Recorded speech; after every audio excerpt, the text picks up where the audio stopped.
Fribourg.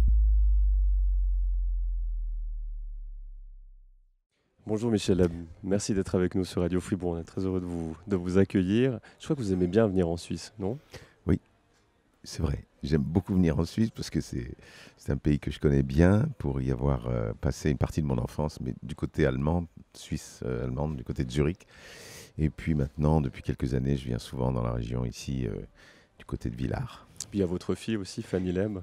Exactement, Fanny, qui habite Montreux depuis quelques années et qui chante et compose un petit peu partout en Suisse. Qu'est-ce que ça vous fait de regarder qu'elle réussit, qu'elle est extrêmement talentueuse, qu'elle fait un travail musical magnifique? Écoutez, ça ne peut me faire que plaisir parce que depuis qu'elle est toute petite, elle écoute de la musique, du jazz, de la musique classique. La maison baignait dans la musique, donc elle est tombée dedans, comme on dit, et elle a été spontanément attirée par la scène et par le chant. Et voilà, donc elle fait son chemin petit à petit. Et elle a fait The Voice, elle a commencé, elle a essayé, etc. Ça marche pas mal. Est-ce qu'elle vous pose des questions, demande des conseils des fois sur sa carrière, comment la manager? Non, parce que je ne pense pas pouvoir apporter des conseils sur sa manière à elle de travailler. Ce sont des opinions comme ça générales. Vous savez, être la fille d'eux ou le fils d'eux, c'est pas évident. Donc il vaut mieux rester en dehors. Si besoin est, moi je suis prêt à éventuellement parler avec elle sur telle et telle orientation, mais sans donner de conseils précis. C'est elle qui crée son univers, qui crée sa musique, qui imagine sa façon de travailler. Donc, c'est très personnel aussi, ça. Hein. Donc, simplement, si je peux aider sur éventuellement une porte qu'on peut entrouvrir, ça, je l'aide, mais je ne vais pas plus loin parce qu'à un moment donné, c'est elle qui doit se prendre en charge. Michel Leb, on se réjouit de vous revoir sur scène, 40 ans de carrière, et vous allez revenir avec un one-man show. On va redécouvrir ou découvrir vos sketchs, vos imitations que tout le monde adore. Vous faites tout sur scène. Vous chantez, vous faites ce que j'ai dit, les imitations, les sketchs. Vous faites tout en fait. Vous perdez combien de kilos par représentation? Je sais pas, j'ai pas compté, mais ce qui est sûr, c'est que je fais ce qu'on appelle aujourd'hui, ce qu'on appelle plus du music hall, quoi.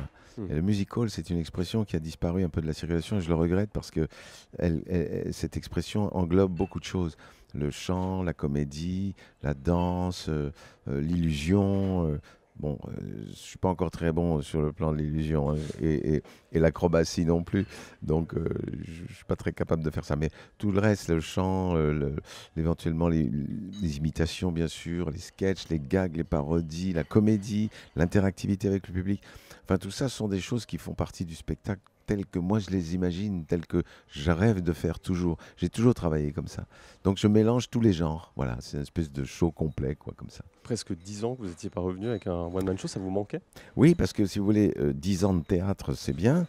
C'est formidable de jouer au théâtre. C'est un régal parce que on partage avec d'autres partenaires. On a une sorte de complicité permanente avec les autres. Ça, c'est génial.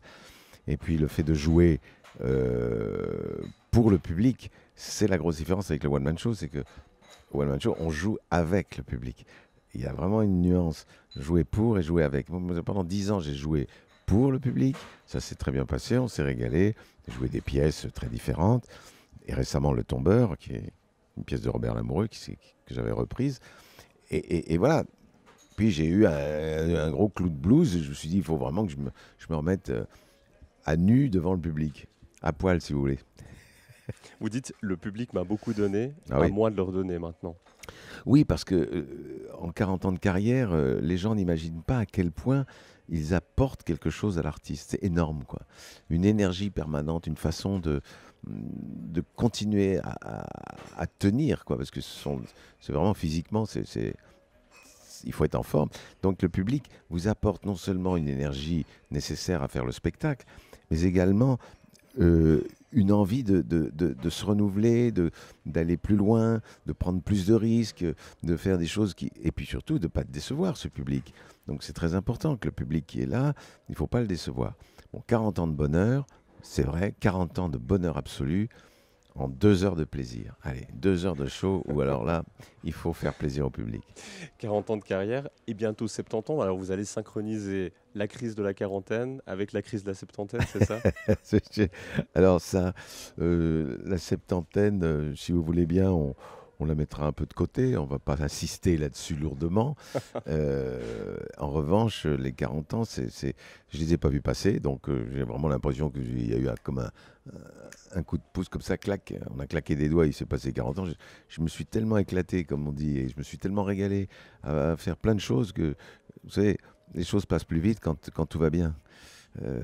C'est merveilleux, quoi. Et c'est en même temps terrible parce qu'on se dit, on regarde derrière, c'est déjà fini, on est désespéré que ce soit déjà fini. Et comme on est obsédé par le temps qui passe, eh ben on se jette à corps perdu dans la suite des événements et on avance, on avance, on avance. Et faire ce show, ce one-man show, c'était pour moi un moyen de me rajeunir de 40 ans. Allez hop, on dit ça, j'ai 40 ans de moins. Allez. Parmi tous les bons moments que vous avez passés en 40 ans de carrière, lequel ou lesquels vous auriez envie de revivre si vous pouviez revenir comme ça en arrière? Ce qui est toujours agréable dans ce métier sont les premières fois. La première fois qu'on fait l'Olympia, par exemple, à Paris, ce sont des moments inouïs et forts. Vous arrivez à l'Olympia, vous avez votre nom au fronton de la salle, en lettres rouges, vous êtes impressionné, vous dites c'est bien. Et on se dit, est-ce que c'est déjà fini ou est-ce que ça commence? Ouais, ça commence. Et les premières fois sont toujours formidables. D'ailleurs, dans la vie aussi, hein, vous avez remarqué ça. D'ailleurs, il y a un personnage alors qui a aussi tout le temps fait partie de vous. On parlait tout à l'heure de la Suisse en début d'interview, un pays que vous connaissez bien. Le Suisse aussi, vous aimez bien l'imiter, non? Suisse. Moi, j'adore imiter les accents. Donc, ça va de l'africain au chinois, en Suisse, au belge, les canadiens. J'adore parce que c'est de la musique. C'est une sorte de musique, les accents. Puis les Suisses, bon, c'est différent. Hein, c'est pas pareil, mais ça chante plus. C'est plus chanté. Mais c'est mignon, quoi. C'est gentil, quoi. Parmi tous les personnages que vous avez incarnés, que vous avez imités aussi, lequel, à votre avis, vous a le plus habité? Au départ, c'était Jerry Lewis. Jerry Lewis était un génie, c'est un génie. Il est aujourd'hui très âgé, hein, il doit avoir 92, oui, pas loin. Et Jerry Lewis a été mon idole quand j'étais tout gamin et quand je débutais dans ce métier. Ensuite, il y a eu Ray Charles, parce qu'à 12 ans, ma mère m'a offert un album de Ray Charles et je suis tombé amoureux fou du jazz et du blues et de la voix de Ray Charles. Donc ça m'a permis de découvrir cette musique géniale qu'est le jazz et dont je me sers dans le spectacle aussi, puisque j'ai un orchestre de 5 musiciens qui non seulement font des enchaînements musicaux, mais aussi m'accompagnent dans des chansons et dans des morceaux. Il a renversé son petit papier. Et voilà, donc ça, c'est des choses qui font partie du spectacle. C'est bien que vous parliez de musique, puisqu'on n'est pas loin de Montreux ici. Montreux, c'est Montreux Jazz Festival, le Bien jazz. sûr, bien sûr. Et trop d'artistes, certainement, nous ont quittés ces dernières années. Récemment, Al Jarreau. Terrible, c'était Terrible. un choc, vraiment. Quand Ray Charles est parti, c'était déjà terrible. Quand Sinatra est parti, c'était quand même épouvantable. Quand Michael Jackson est parti, ça a été un cataclysme. Et là, Al Jarreau, que je connaissais bien, parce que je me suis occupé du festival de jazz de Nice pendant plusieurs années.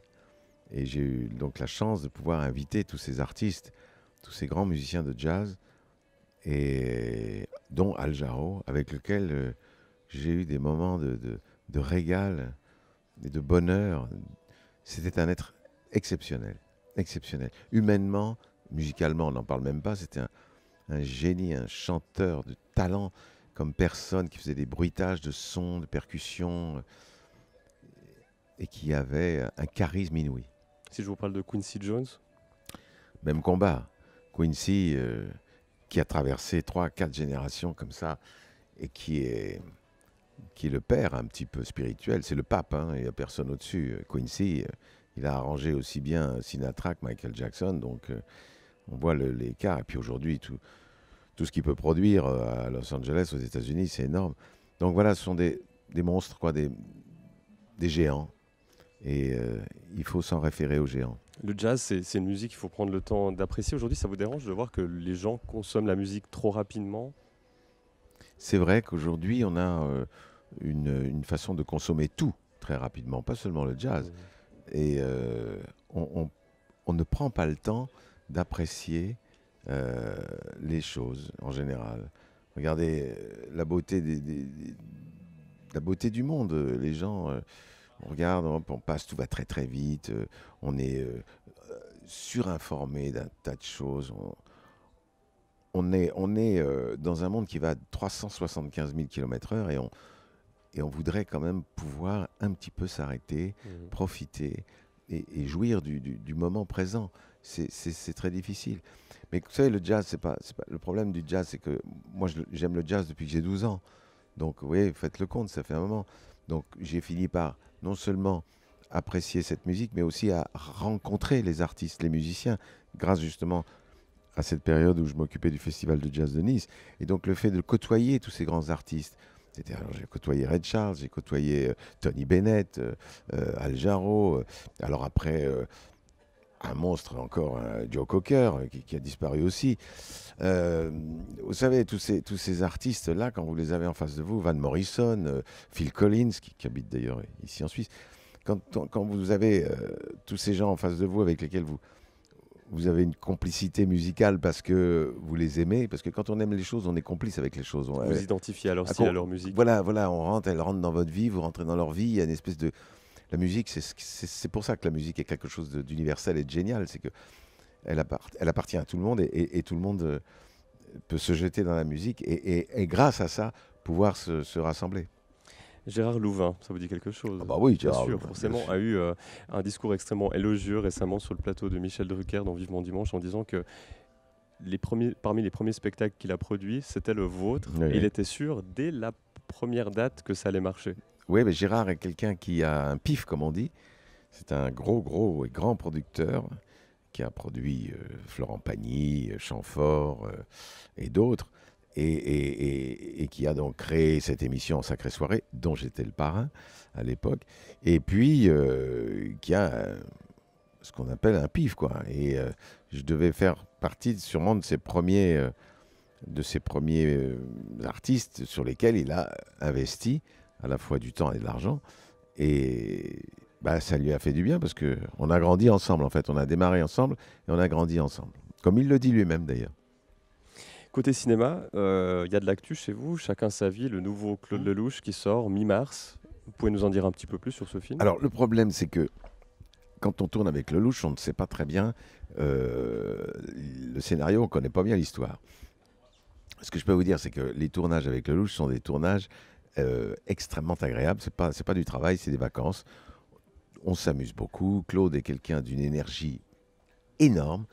Il a 16 ans et demi d'âge mental. C'est un gamin et passionné, bien sûr, comme il est du cinéma. Et c'est quelqu'un qui a une force, une énergie qui vous transmet. Et puis, alors, il a ce talent extraordinaire, c'est que quand il vous serre la main, Claude, il vous donne l'impression que vous êtes le meilleur acteur du monde. Ça, c'est formidable. À tous les acteurs, on a ce sentiment-là en disant « t'as été génial ». Bon, ça fait toujours plaisir. Non, mais c'est vraiment quelqu'un que j'aime beaucoup, que je vois pas comment on ne peut pas l'aimer d'ailleurs. Et son film, alors sur Chacun sa vie, qui sort le 15 mars en France, je peux pas vous en dire beaucoup parce que je l'ai pas vu. On le voit justement le 2 mars à Beaune, avec toute l'équipe du film, avec Dujardin, Johnny, Mathilde Seigné, Béatrice Dalle, et j'en passe, les meilleurs, Bigard, Chantal Latsou, je sais pas, il y a une pléiade d'acteurs. Magnifique casting à part Mais ça. un casting formidable. Et donc, on va voir ce film, on va le découvrir. Je dois dire que je ne sais pas du tout de quoi il s'agit. Parce que quand on tourne avec Claude, il ne vous donne pas beaucoup de renseignements. Quand on est sur scène comme vous, quand on fait du spectacle, premier jury c'est le public. Il a parfois été dur avec vous, vous avez l'impression? Le public? Oui. Dur avec moi? Oui. Non. Très sincèrement, non. Non, le public, j'avoue que depuis 40 ans, j'ai pas eu de problème avec le public, aucun. Et heureusement, parce que c'est vrai que quand on change de registre comme ça, qu'on fait du théâtre, du jazz, ou du cinéma, ou de la télévision, ou de la comédie, du théâtre, etc., ça peut dérouter les gens. Bah non, ça va, ça se passe bien. Est-ce que ce phénomène qu'on voit par exemple sur YouTube où beaucoup se filment dans leur chambre, Ah essayent de oui. faire des sketchs, ça vous inquiète de voir que certains se croient des humoristes alors qu'ils ne sont pas vraiment des Ah humoristes? non, non, non, je ne me permettrai pas de juger, hein. Ah non, non, non, et c'est une nouvelle façon de travailler. Quand vous avez un Cyprien ou un Norman qui fait 5, 6, 10, 15 millions de vues, on est battu, quoi. Je veux dire, on peut rien faire contre ça. Cela étant, nous, quand on faisait les Leb Shows, il y avait deux chaînes ou trois chaînes ou deux chaînes de télé à l'époque. Il y avait TF1 et France Télévisions, France 2. Quand on faisait l'émission, on tapait 15 millions de gens d'un coup. Et on faisait 53% de part de marché. Donc ça, à l'époque, c'était quand même... aujourd'hui, Internet a remplacé tout ça, a remplacé la télévision. Hein, ça, maintenant, les jeunes, d'ailleurs, ne regardent plus la télévision, regardent Internet. Les disques, c'est pareil. Les DVD, c'est pareil. Tout ça passe par Internet. Donc, les jeunes qui font de l'humour et qui font des sketchs, qui font des choses comme ça dans leur chambre et qui font marrer 15 millions de gens, ben, c'est formidable la chance qu'ils ont de pouvoir après aller dans une salle et de remplir la salle à 6000 personnes à chaque fois. Ça, c'est génial. Non mais moi je suis pas capable de faire ça aujourd'hui parce que d'abord je me vois pas me mettre dans ma salle de bain ou mon salon et en train de raconter des trucs. Je ne saurais pas faire ça. Mais je félicite les jeunes qui font ça. Michel Leb, je vous sens très très épicurien. Si je dis ça, c'est parce que je vous imagine en vacances, vous promener dans les vignes, boire un bon vin, aller au restaurant. Ah bah vous C'est avez un tout peu à ce fait que vous raison. faites. Ah je fais ça. Quand je suis en tournée, c'est formidable. Les bons restaurants, les bons vins, un petit cigare, profiter du soleil, de la mer, des montagnes, la neige. Mais je crois que j'aime la vie, quoi. Je veux dire, c'est pas nouveau, hein. C'est pas quelque chose d'exceptionnel. Il faut aimer la vie. Donc la vie, c'est profiter du maximum du temps qu'on a sur cette planète pour vivre le mieux possible et le plus longtemps possible, évidemment. Est-ce qu'on a assez de temps pour vivre, selon vous? Bah non. Non, mais comme je dis toujours, la vie est courte, ça c'est vrai, mais elle est large. Ça veut dire qu'on peut y faire Il beaucoup faut de choses. exploiter sa largeur. Mais voilà, il y a une autoroute très très large, à 6 voies, 12 voies, je sais pas. Et là, c'est génial parce qu'on peut faire tellement de choses en peu de temps, quoi. Ça, c'est une chance. Bon, Michel, dites-moi, 40 ans de carrière, un one-man show, est-ce que vous allez continuer tant que ça va, on continue, on y va? Un prochain Ah qui... bah oui, non, parce que nous, on ne sait pas du tout ce que ça veut dire, le mot retraite. J'ai un ami qui s'appelle Charles Aznavour. Il va avoir 93 ans le 22 mai. L'autre jour, je l'appelle parce qu'il habite pas très loin de chez moi, près d'Avignon. Et alors, je l'appelle, je lui dis, dis-moi, je vais venir boire le café si tu es là. Il me dit, ben non, je suis à Pékin. Ah, je lui dis, bon, évidemment, que si c'était à Pékin, ça va être compliqué de boire le café. Je lui dis, tu rentres quand? Oh ben non, d'abord, je vais Pékin, Lima, Buenos Aires, comment ça, Rio de Janeiro, puis je remonte à New York. Et après, Charles Aznavour n'arrête pas. Il ne sait pas ce que ça veut dire, s'arrêter. Ben voilà, faut faire comme Molière, sur scène, crac. Les spectateurs fribourgeois, dans tous les cas, vous attendent avec grande impatience. Vous serez le 21 mars au Bicubic à Romans, 22 au CO2 à la Tour de Trême. Vous connaissez un petit peu le canton de Fribourg? Ben, j'ai joué à Fribourg déjà. Bon, je n'ai pas eu le temps de tout voir, parce que c'est quand vous êtes en tournée, vous arrivez l'après-midi, vous jouez le soir, le lendemain, vous repartez, donc j'ai pas eu le temps de tout voir, mais je suis déjà venu, oui, bien sûr. Enfin, je connais pas aussi bien que vous, hein, mais de toute façon, j'aime bien me balader, regarder, et puis hop, partir. Vous savez, on est des saltimbanques, hein, on est de ville en ville, de port en port, et toujours retourner à sa famille. Pour moi, c'est fondamental. Retrouver ma base. La base, c'est la famille. Parce que c'est très bien de faire de ce métier. C'est un métier génial. Un métier qui vous fait visiter le monde. Mais le plus important, c'est d'avoir un socle qui est à la fois un refuge et un moyen de vous ressourcer et de repartir. Si j'ai pas ça, j'y arrive pas. Et puisqu'on arrive à la fin de cet entretien, Bien sûr. je me suggère, j'ai cette question en tête. Est-ce que pour vous, c'est plus difficile de débuter un spectacle ou de terminer un spectacle quand vous êtes dans l'écriture? Ben là, vous savez, c'est un spectacle anniversaire, 40 ans de carrière. Donc ça, ce sont des choses que j'ai déjà faites, plus ou moins, que j'ai améliorées, que j'ai transformées un peu. Mais enfin, l'essentiel est là. Donc ça, c'était pas... Mais la plus grande difficulté, c'est de terminer le spectacle. Parce qu'il n'est jamais terminé, en fait. Un spectacle n'est jamais fini. Parce que chaque soir, vous apportez des choses nouvelles, vous en enlevez, vous en rajoutez. Ça, la place n'est pas bonne, etc. Jusqu'au dernier jour. Il m'est même arrivé, même au théâtre, d'avoir un metteur en scène qui, le soir de la dernière, vient me donner des notes. C'est jamais fini le spectacle. Jamais. Ça continue tout le temps, tout le temps, tout le temps. On vous souhaite encore 30, 40 ans, 50 ans de 50 carrière. ans, ça va pas être 50 ans, ça va facile. être un peu difficile, non? 30, oui. 30, c'est bon. Vous sentez... Oui. Oui. Rebelote. Merci pour cet échange. À bientôt, Michel. Mais à bientôt. Merci beaucoup.